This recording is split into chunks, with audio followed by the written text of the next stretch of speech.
فهل من مدکر۔ بسم اللہ الرحمن الرحیم۔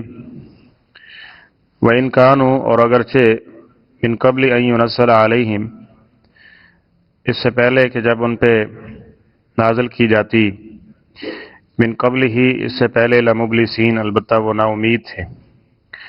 فانظر، پھر دیکھو، الی آثار رحمت اللہ، اللہ تعالیٰ کی رحمت کے نشانات کی طرف۔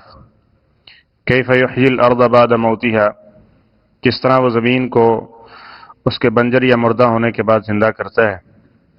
ان ذالک لمحیی الموتى، بے شک یہی ہے جو مردوں کو زندہ کرنے والا ہے۔ وہو علی کل شیء قدیر، اور وہ ہر چیز پر خوب قدرت رکھتا ہے۔ ولئن ارسلنا ریحا، اور البتہ اگر ہم بھیجیں ہوا، فرعوہ مصفرا، تو وہ اس کو دیکھیں زرد ہوا، لظلوا، تو ضرور وہ ہو جاتے ہیں، من بعد ہی اس کے بعد، یکفرون، ناشکرے۔ فإنک لا تسمع الموتى، بس بے شک آپ مردوں کو نہیں سنا سکتے۔ ولا تسمع الصم الدعاء، اور نہ ہی آپ سنا سکتے ہیں بہروں کو پکار، اذا ولوا مدبرین، جب وہ پیٹ پھیر کے چلے جائیں۔ وما انت بہادی العمی، اور نہیں آپ ہدایت دے سکتے اندھے کو، عن ضلالتہم، اس کے بھٹکنے پر۔ ان تسمعوا، نہیں آپ سنا سکتے، الا، مگر، من، اسی کو، یؤمن بآیاتنا، جو ہماری آیات پر ایمان رکھتا ہے، فہم مسلمون، تو پھر وہ فرما برداری کرنے والا ہے۔ بارش کے انعام اور رحمت کو اللہ تعالیٰ نے ذکر کیا ہے کہ یہ اللہ تعالیٰ کا کتنا بڑا فضل ہے۔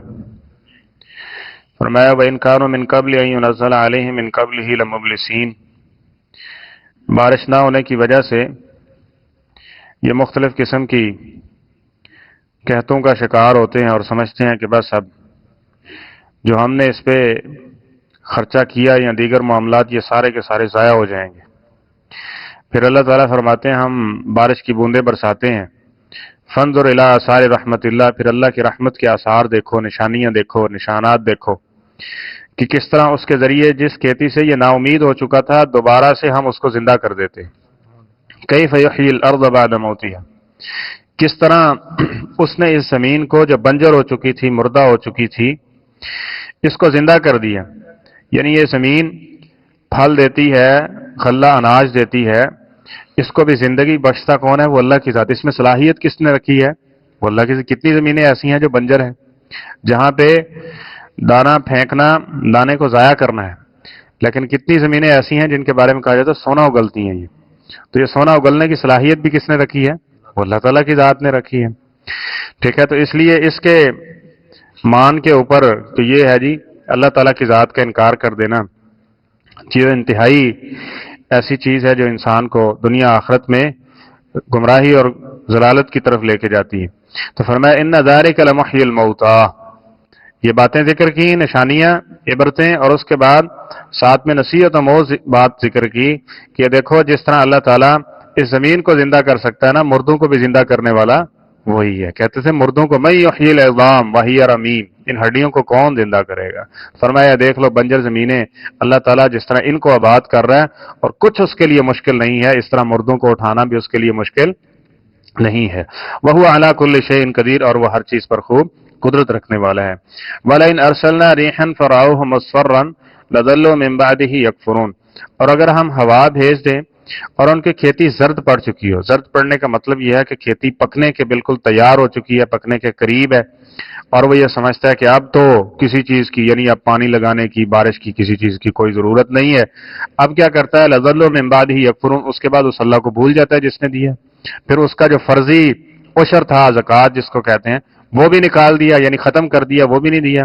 اور پیچھے ہم سورہ غالباً الانعام میں پڑھ رہے ہیں کہ انہوں نے ایک حصہ شروع میں مقرر کیا کہ اللہ کا حصہ اتنا ہوگا اور ہمارے فلاں فلاں کا ہے اس کا حصہ اتنا ہوگا، اور اگر جب اللہ تعالیٰ عطا کر دیتا ہے تو پھر وہ اللہ کے حصے کو بھول جاتے ہیں اور اللہ کے حصے کو اٹھا کے غیر اللہ کو طرف دے دیتے ہیں، اللہ کا حصہ جو ہے وہ اس کو کھا جاتے ہیں۔ اور یہاں بھی وہی بات، پھر بھی اللہ کا فضل کہنے کی بجائے، اللہ کی رحمت کہنے کی بجائے اس وقت جی میرا کمال ہے، جی میں اتنی کھادا پائی ہیں، میں نے اتنی محنت کی ہے، میں نے اتنی یہ کیا وہ کیا ہے، اس کے عوض میں یہ سب کچھ ملا ہے۔ پھر فرمایا لَظَلُّوا مِن بَعْدِهِ يَكْفُرُونَ، پھر اس کے ناشکرے اور اس کو بھول جاتے ہیں۔ تو فرمایا فَإِنَّكَ لَا تُسْمِعُ الْمَوْتَى وَلَا تُسْمِعُ الصُّمَّ الدُّعَاءَ، فرمایا آپ مردوں کو نہیں سنا سکتے۔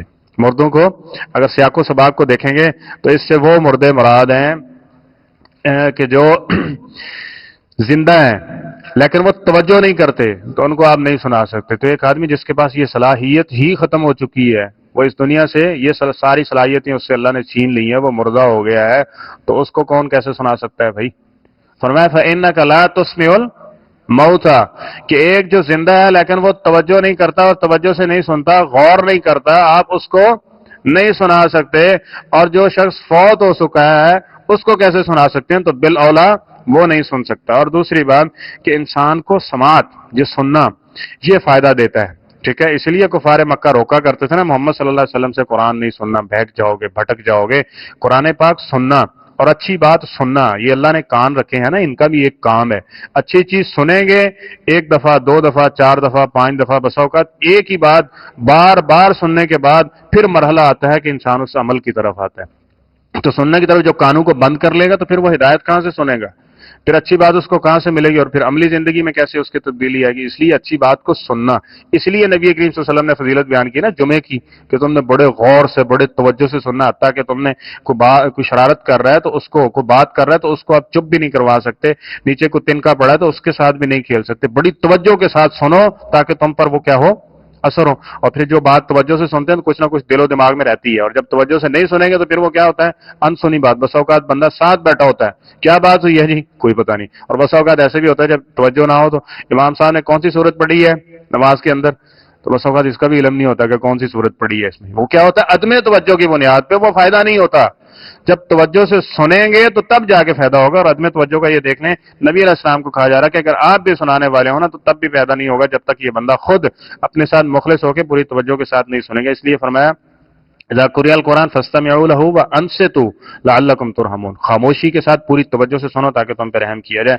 اور اسی طرح فرمایا ولا تسمعوا الصم الدعاء، ایک آدمی جو بہرا ہے اس کو یعنی سن نہیں سکتا تو اس کو آپ پکارتے رہو، آوازیں دیتے رہو تو وہ کیسے سنے گا؟ اذا ولوا مدبرین، جب اس کا چہرہ ہی دوسری طرف ہو، وہ سننے کی تو صلاحیت رکھتا ہی نہیں ہے، ٹھیک ہے؟ تو اس کا چہرہ بھی دوسری طرف ہے تو وہ اشارے کنارے سے بھی بات نہیں سمجھ سکتا۔ اسی طرح فرمایا وما انت بہاد العمی، اسی طرح ایک آدمی جو اندھا ہے، اس سے مراد بھی وہ اندھا نہیں ہے جو پیدائشی طور پہ یا جس کو نظر نہیں آتا وہ اندھا مراد، اس سے مراد وہ شخص ہے کہ جیسے ہدایت کی طرف دیکھنا، اس طرف آنا، دلائل کو پرکھنا، اس طرف آتا ہی نہیں ہے، سوچ و فکر کرتا ہی نہیں ہے، تو اپنی گمراہی میں جتھے لگا جی بس ٹھیک ہے، میں ہی ٹھیک ہوں، میں جہاں ہوں میں ٹھیک ہوں۔ جب بندہ یہ سمجھنا شروع کر دیتا ہے نا تو تب گمراہی اور بھٹکنا ایسے سمجھے وہ اس میں پڑ چکا ہے۔ تو فرمایا کہ آپ ایسے شخص کو جب وہ بھٹک چکا ہے اس کو آپ کیسے ہدایت دے سکتے ہیں؟ ان تسمعوا، آپ کے سنانے کا فائدہ کہاں ہوگا؟ الا من یؤمن بآیاتنا، اس شخص کو جو یہ نظریہ رکھتا ہے کہ میں نے اللہ کی آیات کو ماننا ہے۔ جس طرح یہ بات مکرر آ رہی ہے، بار بار یہ بات دہرائی جا رہی ہے، کیا کہ یہ نظریہ بنانا ہے کہ اللہ اور اللہ کے رسول کی بات آ جائے تو اس کو ماننے کی طرف ہم نے جانا ہے، اس کو ایسی پلانیں کرنی ہے، اس طرح سے اپنے ذہن کو مطمئن کرنا کہ ہم نے اس کے مطابق اپنا عمل بنانا، نہ کہ ایسے عذر اور بہانے کہ اس اللہ کے حکم کو ٹالنا ہے، اس نبی علیہ السلام کے فرمان کو، حدیث کو ہم نے اس کے مخالف چلنا ہے، یا اس کو عذر بہانے سے ٹال کے اپنی خواہش نفس کی اس کی پیروی کرنی ہے، بلکہ جس طرح قرآن و حدیث کہتا جائے گا ہم اپنے اعمال کو اور افعال کو اس طرح درست کرتے جائیں گے۔ جب یہ نظریہ بنا کے سنیں گے نا تو پھر فائدہ ہوگا۔ تو فرمایا ان تسمعوا الا من یؤمن بآیاتنا، جو ہماری آیتوں کے اوپر ایمان رکھتا ہے نا اس کو آپ سنا سکتے ہیں۔ فہم مسلمون، اور پھر اس کا نظریہ کیا ہے؟ یہی اطاعت اور فرما برداری کریں کہ ہم اس کو مانیں گے۔ تو جب بھی قرآن و حدیث سننا سنانا یا کوئی اچھی بات ہے تو اس نیت کے ساتھ کہ ہمارا نظریہ تو یہی ہے کہ ہم قرآن و حدیث پہ چلنے والے ہیں انشاءاللہ، اور جو قرآن و حدیث جس طرف رہنمائی کرتا جائے گا ہم اسی طرح اس کو کرتے۔ بس اوقات ہوتا ہے کہ انسان کو ایک حدیث کا علم شروع میں، بس اوقات یہ ہوتا ہے کہ زندگی بھر اس کا علم نہیں ہوتا، آخری وقت میں یا کسی بھی وقت۔ جب نظریہ یہ ہوگا تو پھر مشکل اس کو بدلنا نہیں ہوگا۔